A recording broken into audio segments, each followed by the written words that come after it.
Very welcome to this talk about artist books, its form, collaboration between book designers and artists. This is a theme today. And our worthy participants here are Sailor Press, Matilda Plöjel, Helena Fernandez Cavada, she is her own publisher, and also Woodpecker project, Jens Henricson. They are normally 3 persons, but today it's Jens here. They will introduce themselves. And today we will do it this way, and I will introduce this seminar that is also supported by Studiefrämjandet, and we also like to thank Malmö Konsthall for letting us have this room. It is a bit hot sometimes, but anyhow, it's a good room.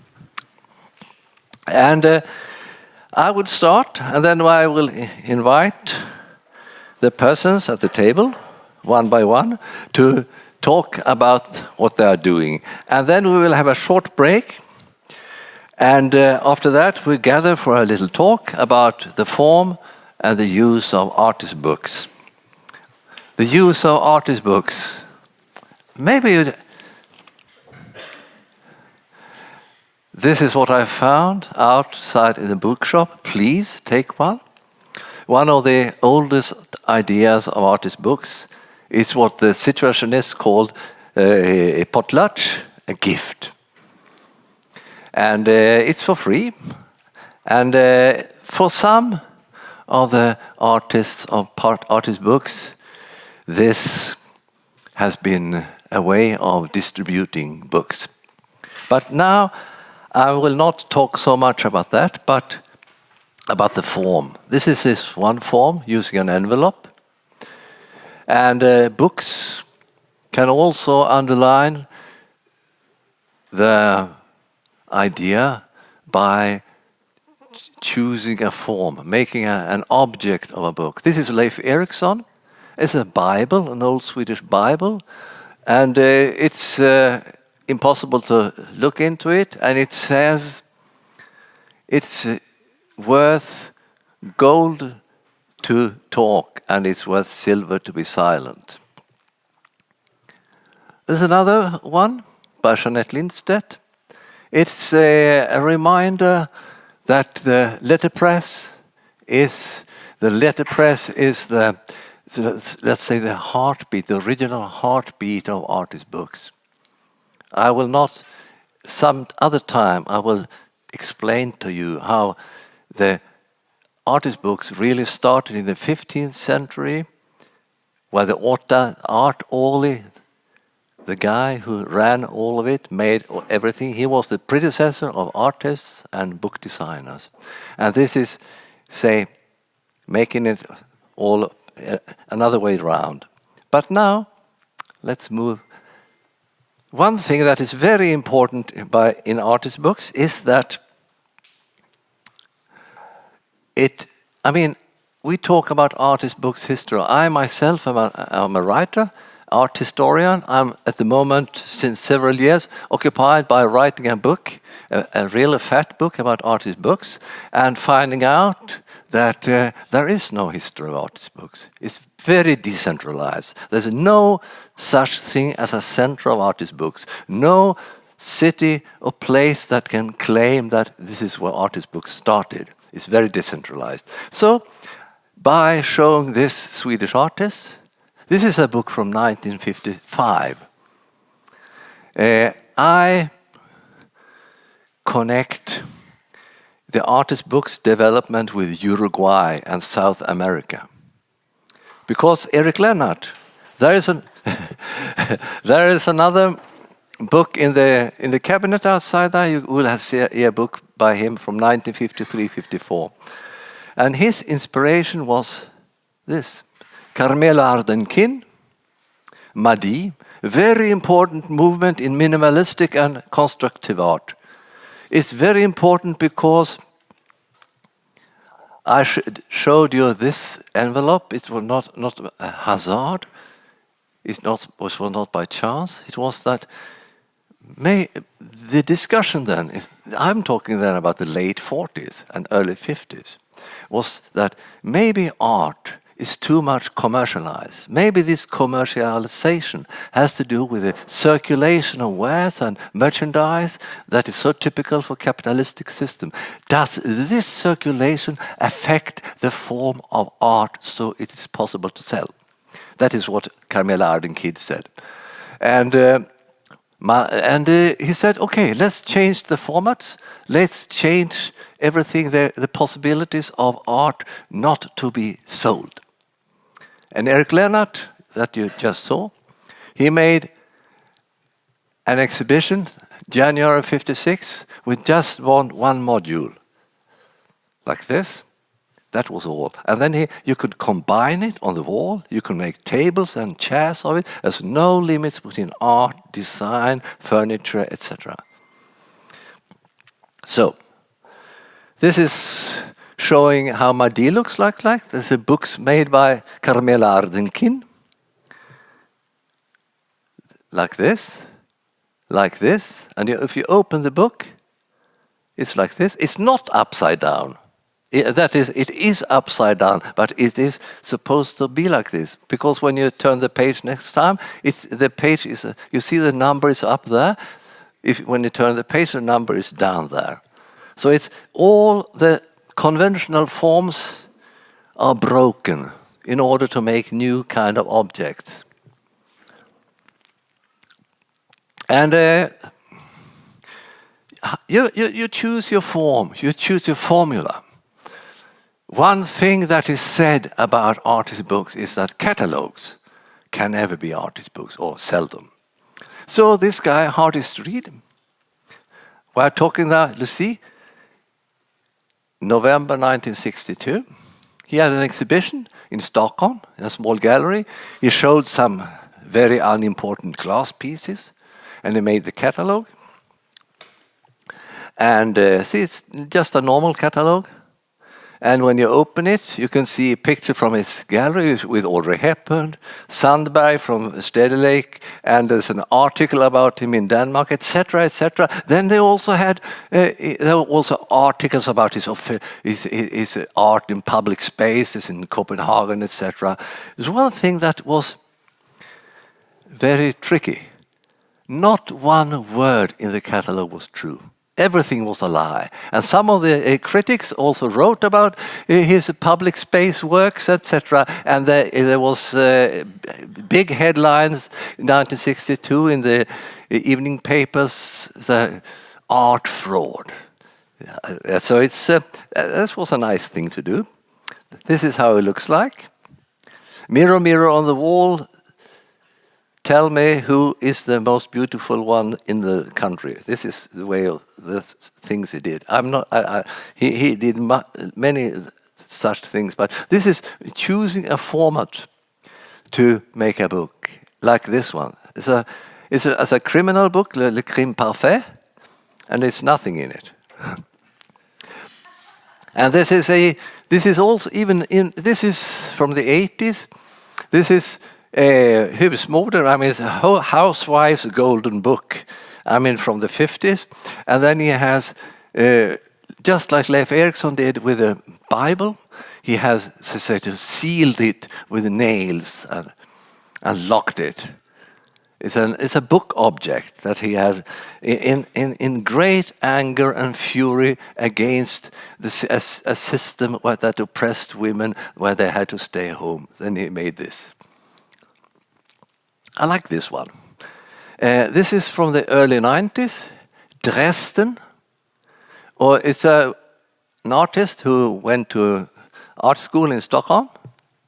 As everybody of course recognizes the little town Grimma, don't you? It's outside Dresden, and this was made. She chose a classical map format, and when you opened it, there were psychogeographic plans over the city, how she had felt, and where you could, how you could move, and how you felt when you moved around there. And and let's go on. And this is artist books. Do not have to be very nice. I mean, they could be easy like this. This is a booklet in Fucking Up the System. It's Ella Tillema, a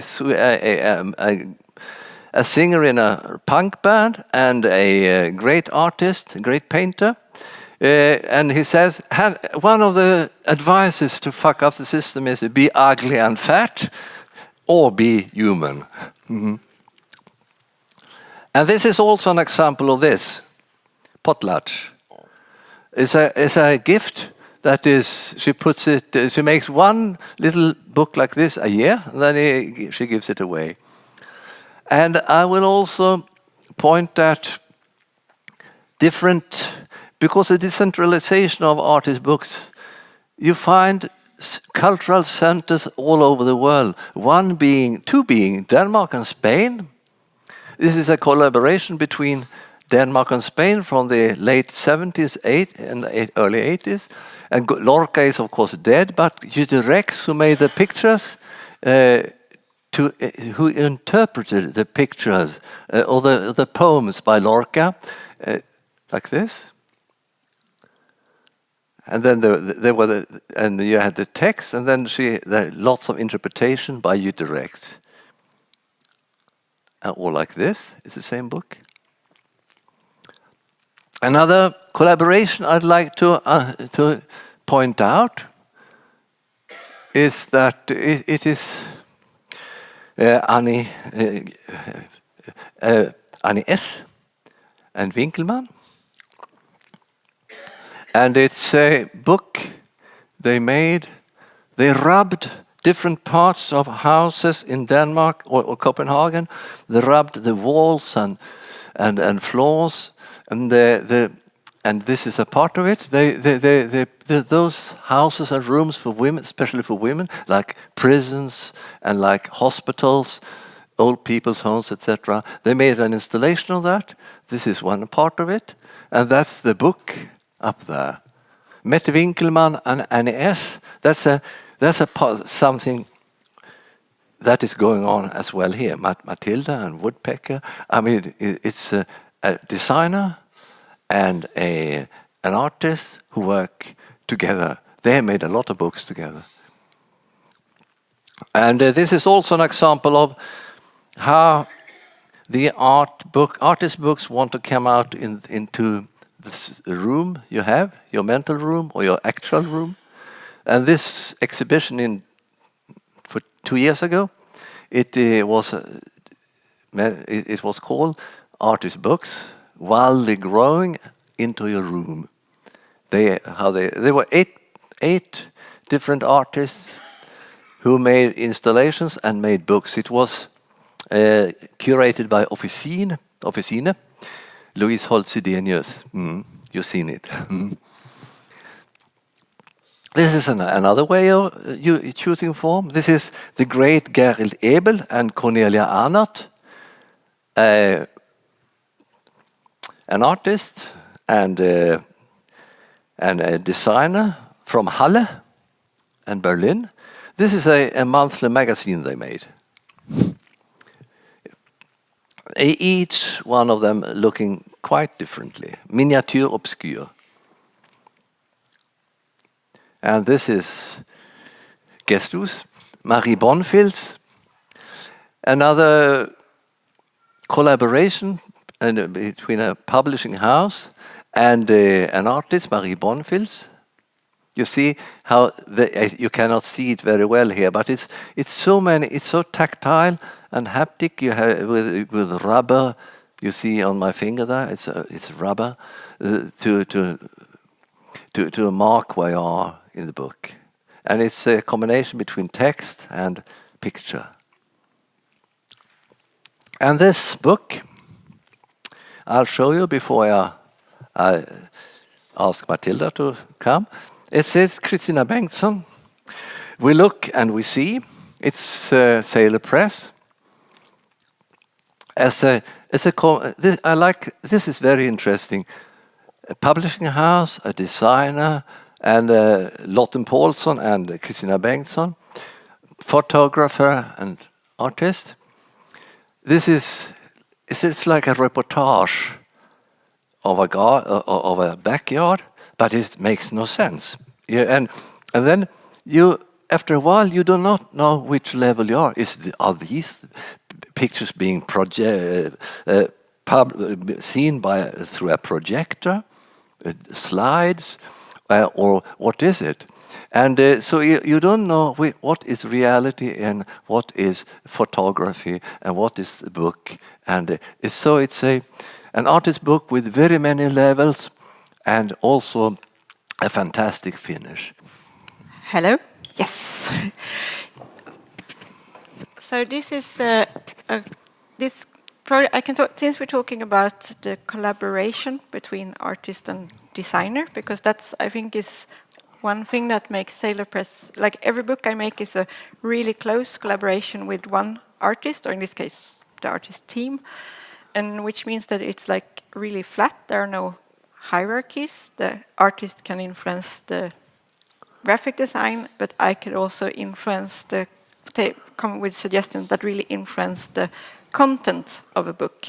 And I think my role a lot of the time is to be not ignorant, but I'm kind of standing outside work, because when the artist has, if you want to make a book, it's usually a project you've been thinking about for a really long time. You're really immersed in it.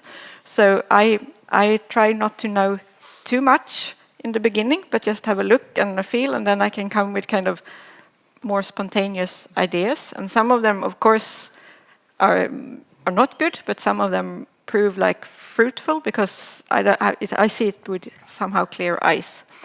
And this book actually started when Lotten and Christina was invited to do one issue of a magazine in Malmö called Facade, which only exists on the facade of a building.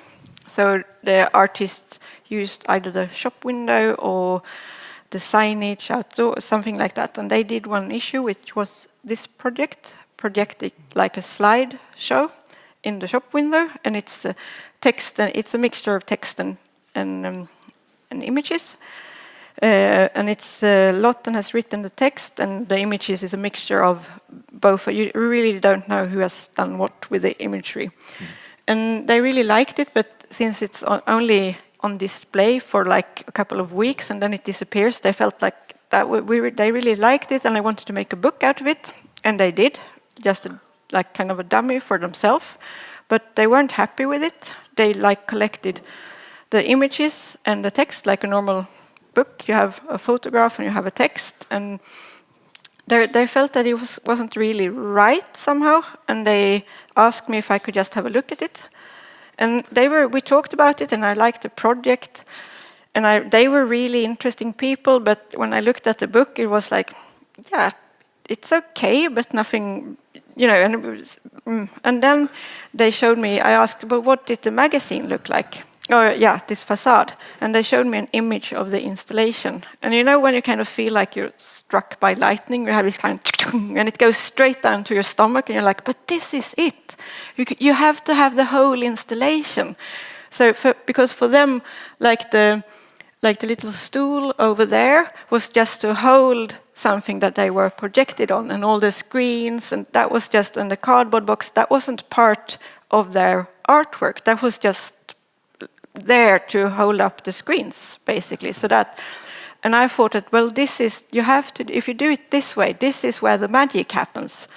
And they were a bit okay, because that was really, I mean, and they tried to explain, but this is not our artwork. Like, this cardboard box is not art. It's just there. But then so we left it like that, and they went home, and they told me afterwards they were a bit like shocked that someone, but then the more they thought about it, and the more they kind of tried it out in their head, they realized that, yeah, maybe this is why it hasn't felt right before. So in the end, we just rebuilt the setup in a studio, and all the spreads are actually designed in the camera. So we when we were doing the book, at the end was really simple because all the pages were like the images. So that's one way, and I'm not saying that to kind of prove how clever I am, but I'm saying that sometimes it's like really important that you look at someone else's work with different eyes to kind of, it was there all the time. It was just that someone had to point it out. And I'm exactly the same. If I was doing like I did an exhibition about the publishing house, and I suggested it, but then I kind of panicked because I couldn't do anything. So then I asked Sara, like, you have to call me up and interview me because I have no idea what I'm going to do. And I felt this kind of panic that I can't, and I couldn't even place. Then I had to call another friend to place the books on the table because, like, I can't do this. I have no idea what this is. And it was like, so I've also tried the other side of things, but that's really how that's how Sailor Press works. And sometimes I come up with ideas that doesn't work at all, and sometimes the artists come up with really clever graphic solutions or book ideas that are really good. So we kind of work. The aim is to create a book that is kind of the best book solution for a piece of work.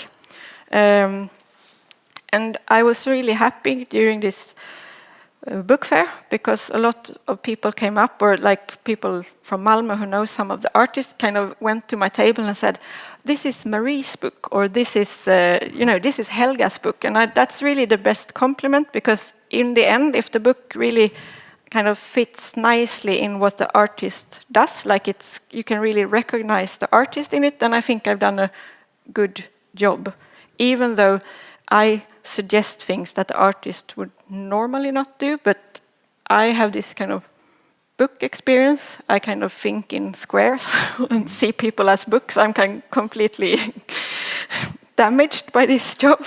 But yeah, so I have that. I have the kind of the expertise on how to transform that. Things happen when you transform a work into a book, sort of. But it's more about that than that I have to. I would be really disappointed if someone said, "Oh, this is another one of Matilda's books." Then I would really feel that, okay, then I've taken too much space in this project in the wrong way somehow. Do I have more time? Yes, you have. And also talking about the format of books, I really like the codex. I still think codex is brilliant. But I like to. So I'm not changing much of the book. It's quite an ordinary book. It's other things that you manipulate. It's more, the book is an object. It's not just a container for the content. It's an object. Every choice has to reflect the work inside the book. But I don't feel necessarily that I have to make it like it's a book object. It's clearly a book. And I like the idea that in a book you can come up with a really strong suggestion to the reader that I would like to present the work in this order, and there's a reasoning behind it. Like if you compare to making an exhibition, it's also a proposition, but it's really hard to tell someone who visits a gallery, you have to look at this one before you look at this one. Or even if you do something digital, digital options are really super interesting, but sometimes but you also invite someone to change your proposition, or it's kind of, that's the thing, that you invite someone. And in a book you kind of make this like, no, I want to propose this to you, and you can react on it. But it's quite nice. It's almost like a space where you're allowed to always finish your sentences, and kind of, which I quite like with them. Thomas is really strong with time, so I'm a bit worried here. 1 minute to go. 1 minute to go. But I think I said quite enough. Yeah, but you can show the Anna's book, Anna Nordqvist's. Anna Nordqvist's book. Yeah, I can show. Yeah, I can talk about this one. Anna isn't here to defend herself, but it's also this collaboration also means that we never compromise with a book. If we end up at the point where it's like, oh, we have to make I want to do something, the artist wants to do another thing, we never agree on a compromise, because then it's better that we stop the project and someone else does the book for the artist, because no one of us is going to be happy with it in the end. And that almost happened actually with this book, because we agreed on a lot of things, but then things like stress comes into the equation. And it was like we were almost finished. We were like we had very different opinions at one point about the cover. And then I was like, no, but it doesn't matter that we worked on this book project for like half a year now and everything is ready to go to print. If we don't make this book and the cover to something that we agree on is the best for the book, I think you should really take the material and find someone who could just make your dream come true. But then you don't really need me. And for me that's really okay, because the point, it's never just about producing a book.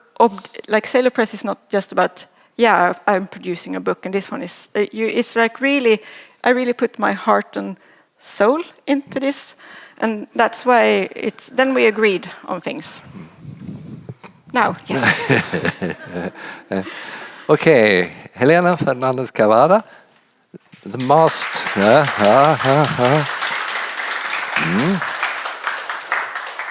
So. Thank you for the invitation to be here, to Thomas and to the Biennial, because I think it's really important to build a community, and this is what we are speaking today about, collaborations and how to build a community between like designers, translators, artists, thinkers and publishers that really makes an environment that all grow together and take further all the processes and the questions and discussions. So thank you. I had been making books since like 6-7 years, so it's not so long. And I will speak only about 2 projects, but I had been, 3 projects, but I will just show you so you see like the formats of the books are very different. This one was presented in the public space, and it was in the newspapers kiosks, so people could go through and make all the drawings and games that were inside. So for me, like, to make a book was also, and it's very important, how to get access to the public, how to distribute and get relation to different like publics and environments. So yeah, and but I will speak about this project, that it was the first time they invited me to do a show in a commercial gallery, and I had been like trying always to avoid this kind of environments. So since I came from doing books before, and we have this idea that artist book could not be a catalog, no? Like many times it's described like that, but this artist book is not a catalog. So I thought to make a catalog, why not? To try to like push it a bit further. And what we did is we make the exhibition that it looked like that. And we collaborate with photographers, and we collaborate with a writer, and then I took the position of a designer, and I designed the own catalog of the show with all these collaborations, and we took the show out and we put everything inside this cabinet. So when the public arrived to the show, what it was left was the cabinet or the drawings inside the wardrobe. Some of the pieces that were in the show, so when you arrived, you could recognize that the show was before there, and yeah, you can see here, like this is how it looked when the public came, and this is how it looked in the catalog. Yeah, and then this is how it looks like an empty space. And here is like the day of the opening. So I was thinking like how to make a show that actually nobody saw, and what we have is like the the documentation of it and what it means to have index and how to like play a little bit with the formats. And then, of course, it's a lot of decisions in how to make this in terms of how to design it. And I try to make a very traditional catalog with a text in the terms of forms, in the terms of paper. So it's like this, like a bit glossy paper. And so it's this some kind of like how to communicate and which kind of decisions you take in terms of forms when you have the book here. And this is the cabinet. This is the catalog, and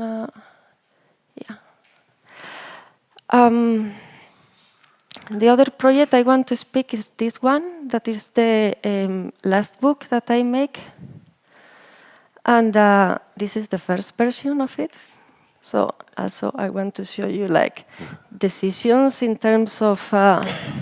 Formats, paper, and that you take and that can change really the format of the book.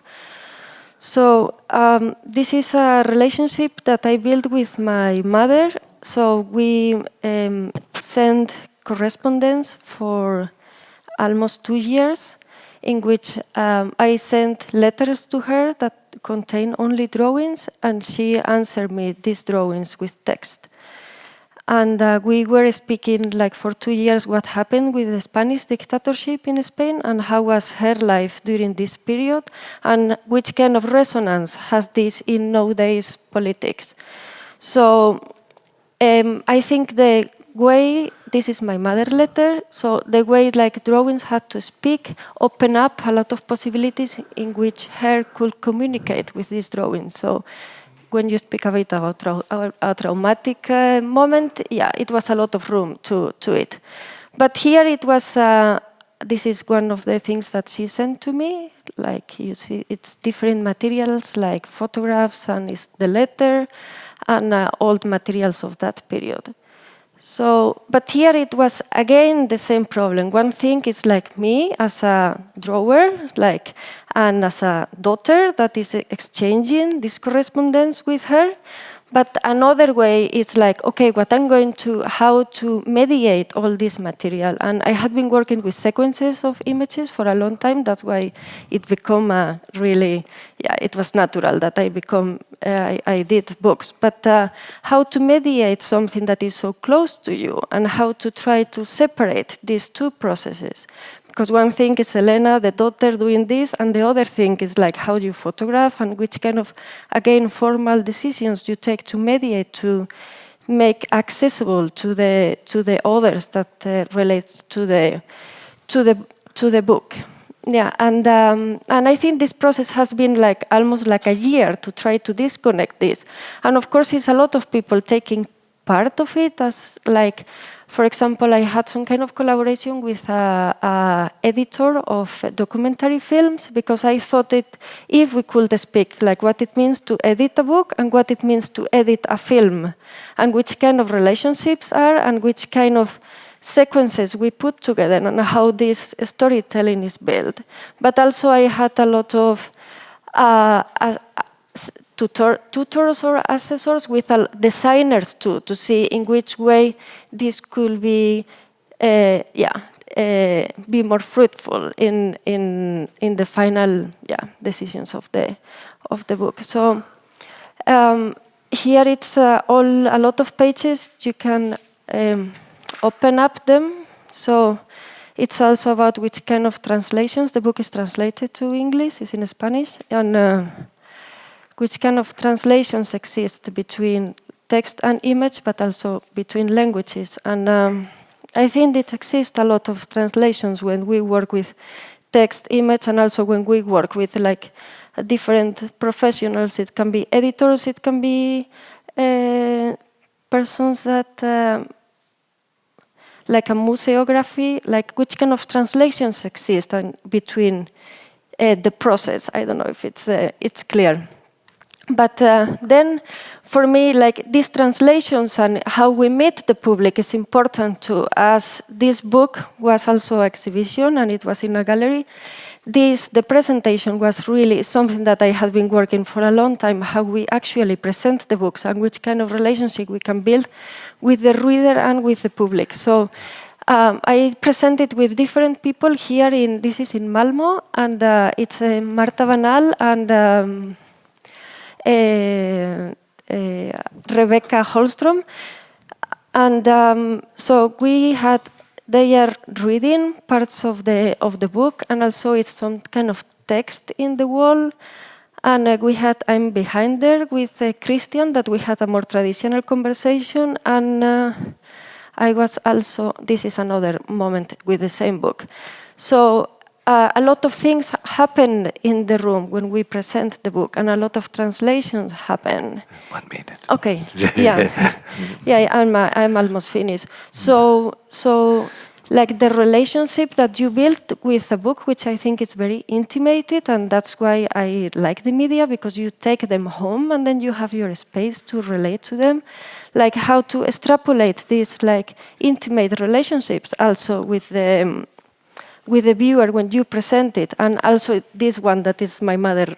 So it was like how to translate this to the presentation happen in this kind of sets between the readings, between like a more theoretical presentation, but also, I don't know if I have, I'm drawing behind there in a projector. So, and it's small conversations that are happening between like different tables. So a lot of things were like, happening. And to create like this like event or presentation, also it was a quite close collaboration with Rebecca and Okay.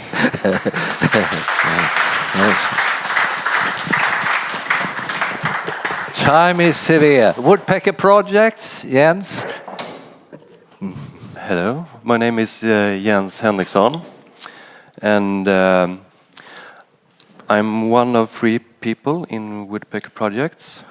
All right, so this is a very simple timeline of where Woodpeckers exists. So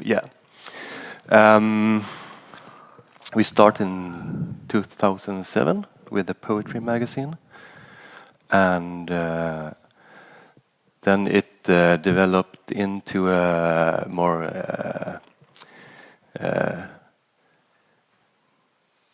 in a way that we expanded the releases into exhibitions. In 2013 we decided to drop the magazine and start doing books, and also make exhibitions in a more conventional way, maybe. And I'm going to talk about our most recent project that I think describes how we like to work. I'm also an artist, so I use Woodpecker as a complement to my artistic work.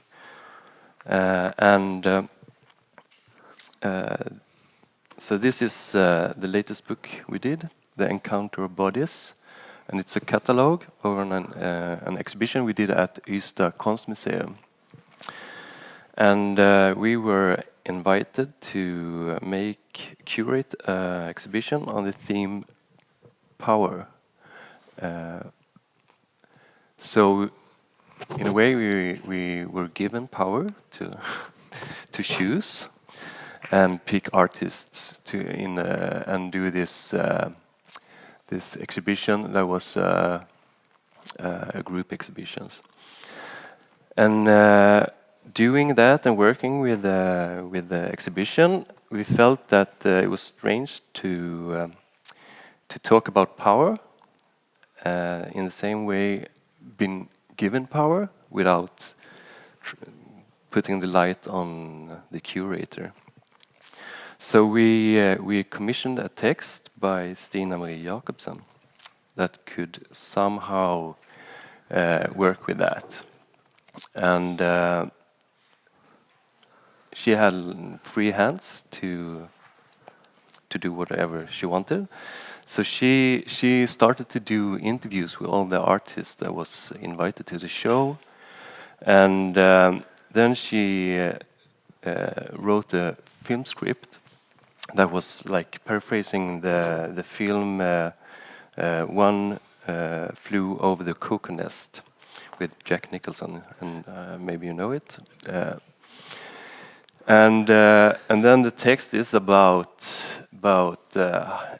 giving all the art pieces live, and they are summoned together in a conversation about the exhibition, and all the artworks think they are there to help the exhibition evolves and to make decisions about where to be placed and relationships between the different artworks. But what they really are is that they are in an psychologic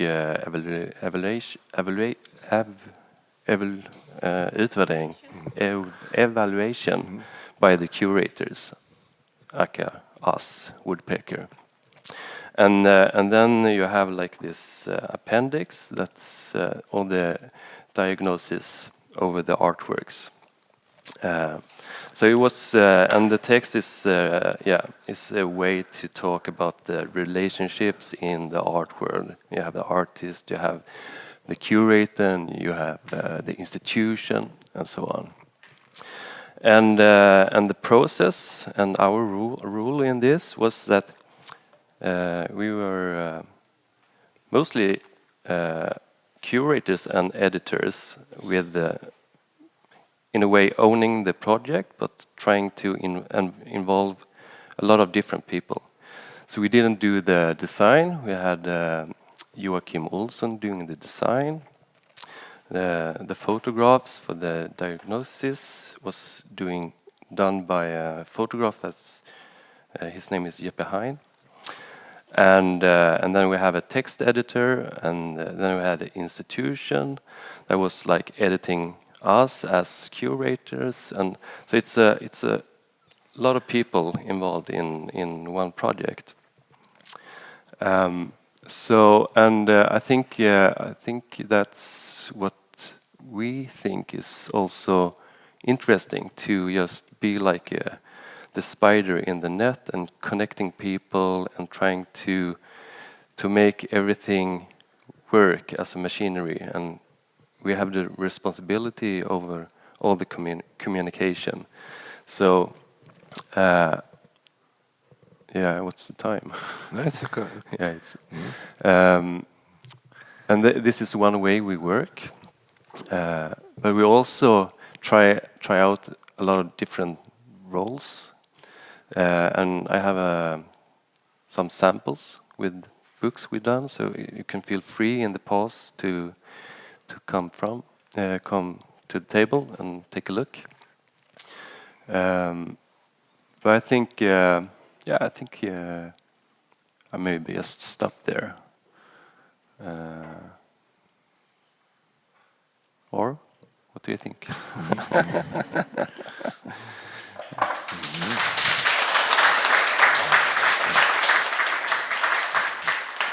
Thank you. I mean, the general idea now, since this is a hot house, it is to have a short break for about 10 minutes. Then I hoop, and you can come in again, and then we open for questions, and we talk with one another. And at 2:30, the whole talk will be finished.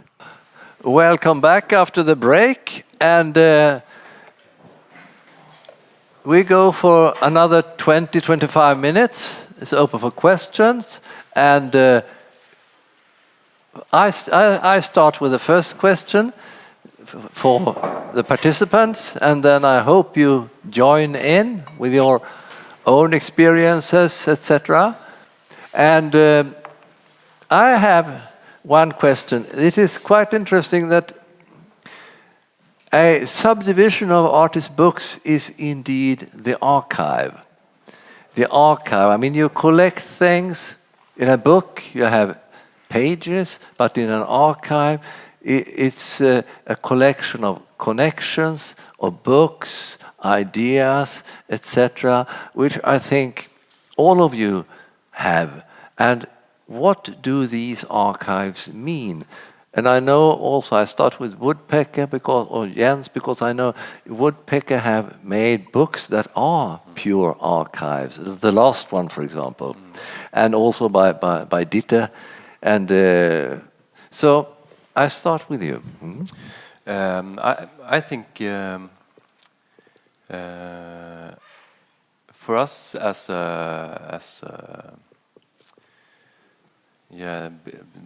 the producer in collaboration with the artist, it's a way to create a room for the artist archive. So the meaning, I don't know if we are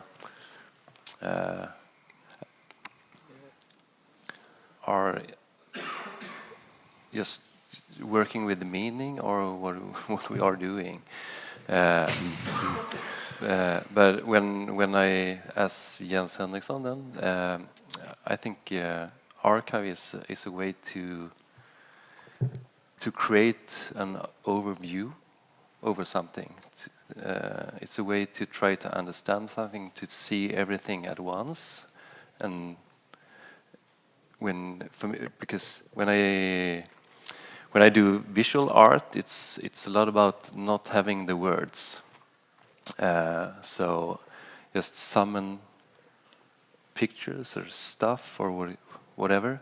It's a way to visualize a problem, and then you can go in and out in the archive and try to combine it in different ways or play with it, and then maybe you create a meaning or an understanding for something. And Helena, I mean, you have worked in Spain and in Mexico. That is, I mean, you must have very many connections, very many different ideas from different continents, and then plus your own experience. How would you describe an archive? Because of course, you have one.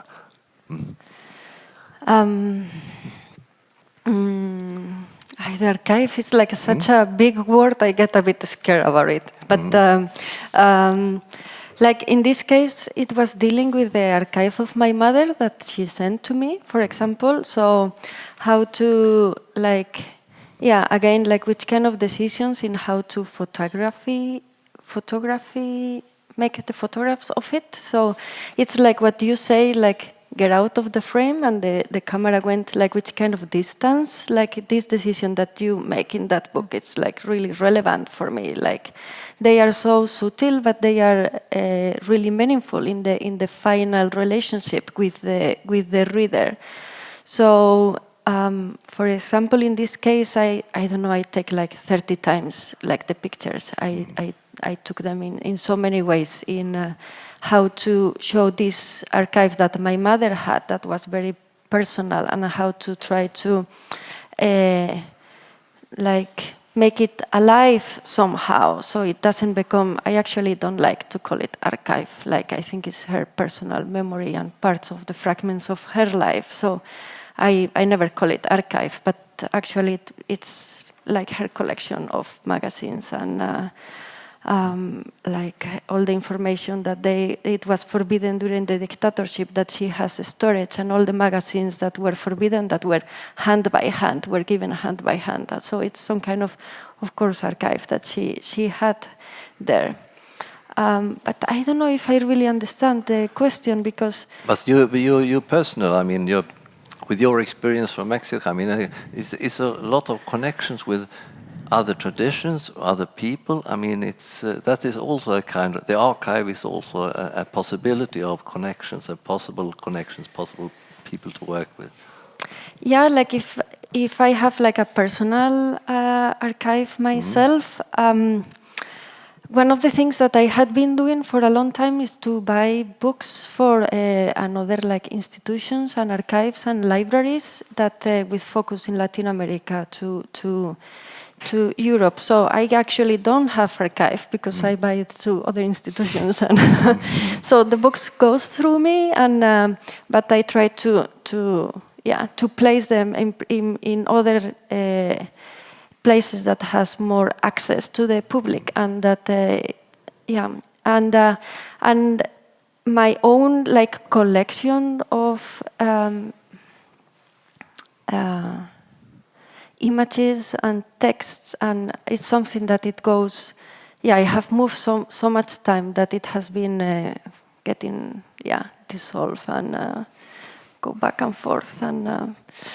But artist has also something to do with history, because I mean, when you showed me some fantastic pieces of poetic magazines from the 20s in Spain. Yeah, but these are things that I buy to the library. So like for like 6 years, I had been like going like in different second-hand bookshops and trying to find things that it has been descatalogated or from the 30s. Like, for example, now I had been checking a lot like all the immigrants from the Civil War in Spain that arrived to Mexico in the 30s, and they started a lot of publishing house like Era, and there's two Mexicans here, so they know quite a lot about this. And so all of these materials that were in personal libraries that sometimes when the person dies goes to a second-hand shop, and then how to recopilate all these materials, I'll put it back in an archive or in a library. And actually it's amazing how many artists become like designers. For example, like Vicente Rojo, like he was a painter, and then he became a designer because it was the way he survived actually in Mexico. So the way like all these archives are it's like a huge question, but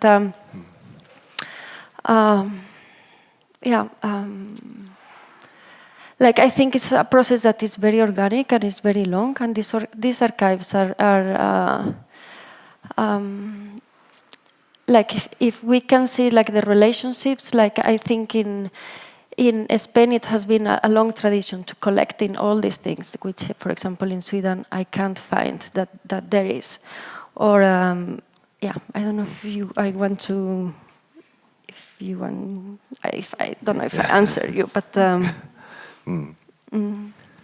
Matilda, I mean, as a publisher and a designer, of course you have lots of contacts, and of course you after making all those books, a kind of archive will grow in your. I wouldn't really call it an archive, but I have this.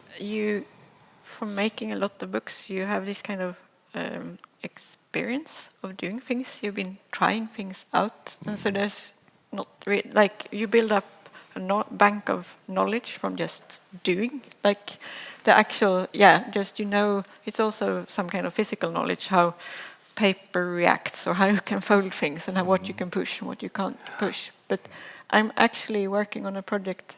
I haven't been really into the archive. I haven't thought so much about it, but now I'm working with two artists on a project called Les Archives Suédoises, and it's about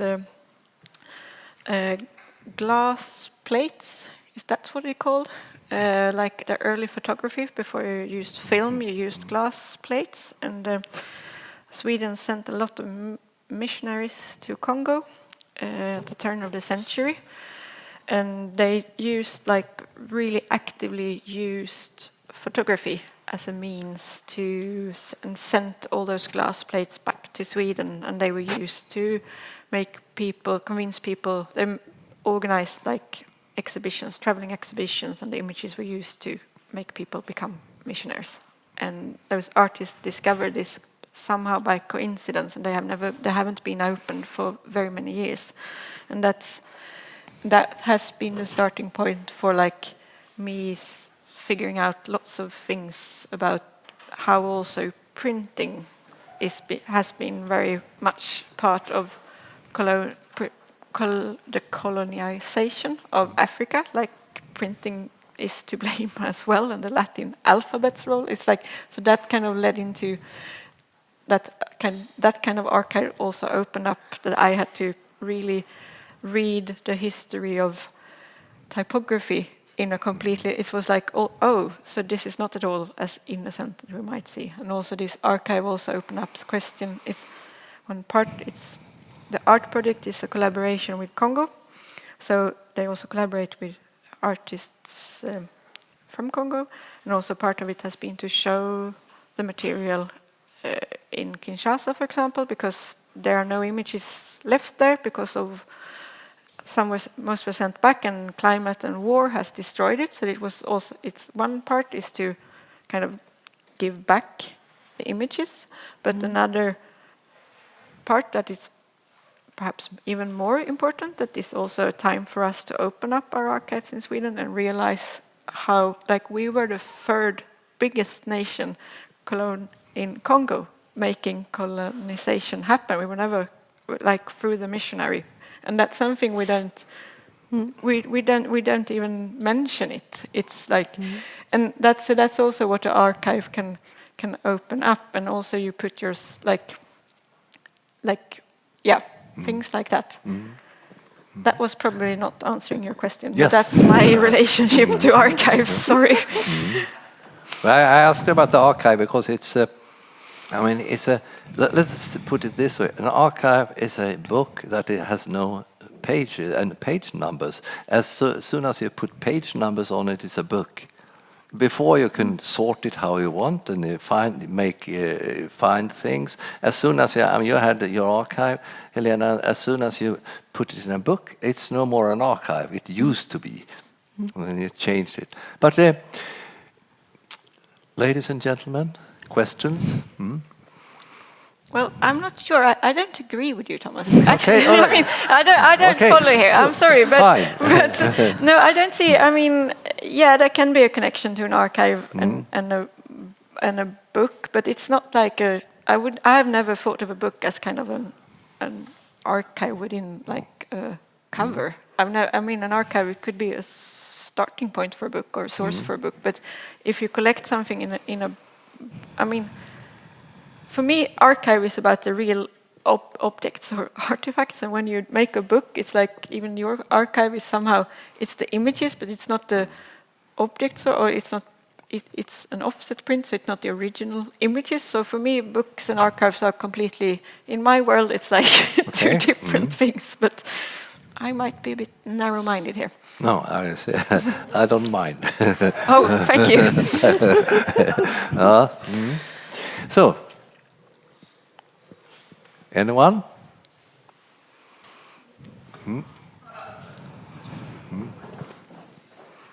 Thank you very much for being here.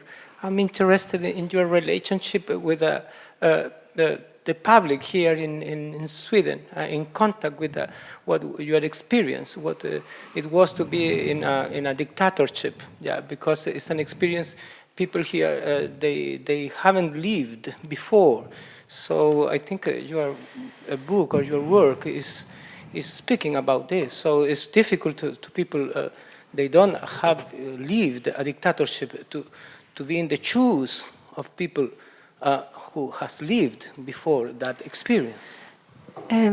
Yeah, and this was one of the big issues for me, because I make the book here in Sweden. It was printed in Mexico, and of course the relationship to present the book in Mexico or to present the book here was very different, and which kind of questions it brings to the table, and how to mediate this relationship. So that's why I have been working with the other artists, performers that write with text and more performative relationships to like trigger, like how to trigger this kind of like intimate relationship that it's built here, but how to approach the theme to the public. So like they were like asking directly to the public different questions, like have you lived in Spain, for example, or when was the last time you were there, or they were making readings, or which is the relationship with your mother, in order to try to like situate everyone closer to the theme that was going here. But anyhow, I don't think it's so far away. Like it's so many, like the conservadorism that was in the dictatorship, it's still, like, I think there is a lot of resonances in nowadays politics. So even if it was different, like in Mexico was really, really strong, like the question, like which kind of relationships are between the, all the violence and everything that is happening in the country and how the government is approaching to it with the dictatorship that was in Spain. So this question come across, of course, in the presentation because it's some kind of political relationship that happened there that here was not so present, for example. But I still think that there is some kind of conservadorism going on, like we can relate even if you have not lived this kind of dictatorship. So of course, it's different, but we can all relate to different aspects of it. So, and also it was a lot of people, not a lot, but it was 2 persons from Uruguay, and so of course Sweden has a long tradition of exile and to embrace different processes of civil wars, exile that has been living here, so it's not so far away, I think. But during the presentation, we really tried to trigger like different emotional parts, political parts, and more aesthetic parts of the process of the book. And since all these layers collide, you were in the presentation. I think we could like approach the book in a more close way, I think. Yeah. But I think also that's not only for, maybe that's for art in general, but also for books, that like making art books or artist books is also a way, nothing exciting has happened to my genes for the last 300 years. It's like been very Swedish. So I don't know how it is to grow up in a country or be in exile. But if I I can read an interview about it, but it's still not. But if I see kind of a piece of art, or if there's an artist book, it's also about if that I can get somehow a sense of it, perhaps, or I can get it's a nice way that you can propose something without giving facts, perhaps, but more get yourself into a mental, or it's something you can get a sense of it. I can never, of course, fully understand what it's like, but I can get somehow a sense of it, and I think that's where art, also books, because I think that's when that happens, I think then books has a really important place somehow. It's like I think books are a nice medium to try to mediate those questions, or try to Yeah, it's related. It's like when you read a novel, no? You don't have to leave everything that the novel says, but you can get too close to it and imagine that. Exactly. So, Okay, Helena. Thomas, how do you look at these popular things like when the people, so to say, the people are making books? I once saw in Brazil this phenomenon called literatura de cordel. The literature of the string, where they make small handmade books with prints, maybe from lino cuts or something, and letters, and they put them on a string. Do you include that in the artist book tradition? Yes, I mean, this is, let's say, this is one of, I'd say that, I mean, first of all, it's very hard to define artist books, but anyhow, I think these small projects, these fanzines, these books written with typewriter, copied, etc. That is one of the heartbeats of artist books. It's one part of it. I think indeed it should. But of course, I understand that then the definition will be immense. But anyhow, I think you can include that also street fanzines and also leaflets and things like that. It has. I mean, one of the roots for artist books is also, I mean, was it visual poetry? It's a copied poetry, as a found art, and copies, etc., that were made in the 50s, 60s. It's so it's indeed, I'd say, if it's. Okay. Mm. So. Mm. Thank you. I have a kind of like a tricky question. It's how do you decide distribution or like the financing? Of course, I guess the financing is always like depends on the specific cases, I guess. But how do you decide the distribution? Like, is it by project or is it like entirely related to money, or how does it work for you? 3. Shall I start, or you want? Yeah, sure. Yeah, okay. I think, well, I have this, I kind of, this sounds so bad when I talk about it, but the artist has to apply for the money, and I kind of feed of the poor artists as the greedy publisher, but that's only because there's not really money to apply for the as a graphic designer or publisher. So the artist apply for the money to cover the costs.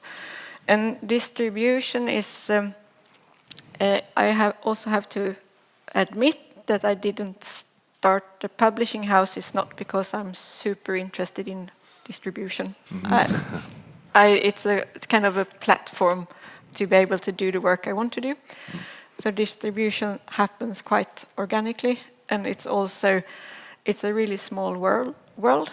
A slightly bigger publishing house counted that in the entire world, there were less than 100 shops interested in this kind of books. And I think in Sweden, it's perhaps 3 places. So it's very, very organic how it spreads. And I'm also very clear about my inability to distribute. So I don't try to... I guess it gets closer as well, because of that fact of being organic and more... Yeah. And Sorry. Yeah, I just would like to add that when we work with artists, we have a really small edition of every book. So it's also no point just try to be at as many places as you can. So it's really a lot of dialogue with the artists that, we have maybe a couple of people that we just give it to. That's important for the artist. Could be curators or friends or whatever. And after that, we have like just a few copies left. And then we keep in our Woodpecker keep some copies that we bring along when we as a way for us to work with in the same way. So I think you have to realize that it's not, you can't think about it as an income. It's another way of economy that you in a way work with. And the financing part for us is we're lucky that we combine it with exhibition, and it's far easier to get money for an exhibition, and then we just shuffle money back and forth. So that's a way to...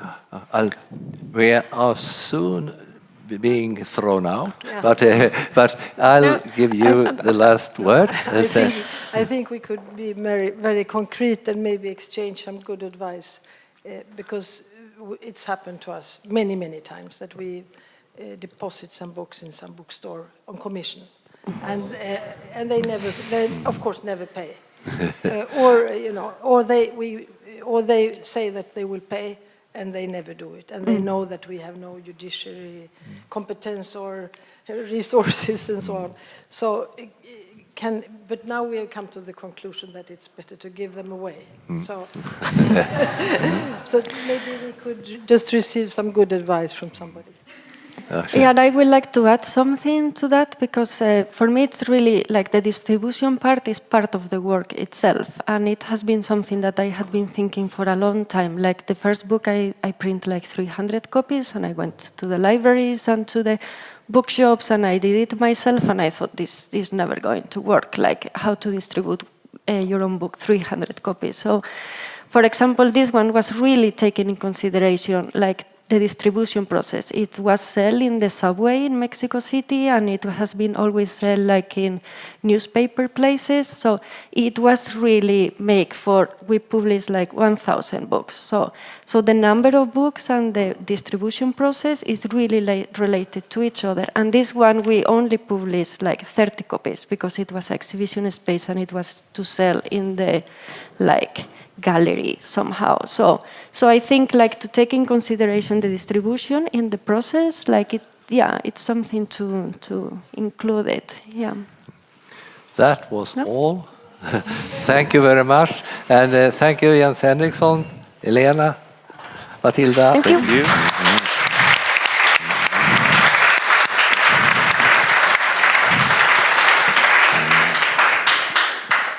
If anyone is interested in seeing our workshop, our collective workshop, I'm going over there, and it takes about 15 minutes to walk. It's a very nice workshop to look at. There is a workshop for going on, but I could show you the place anyway. If anyone is interested, I wait outside with my bike and we can walk along. Okay?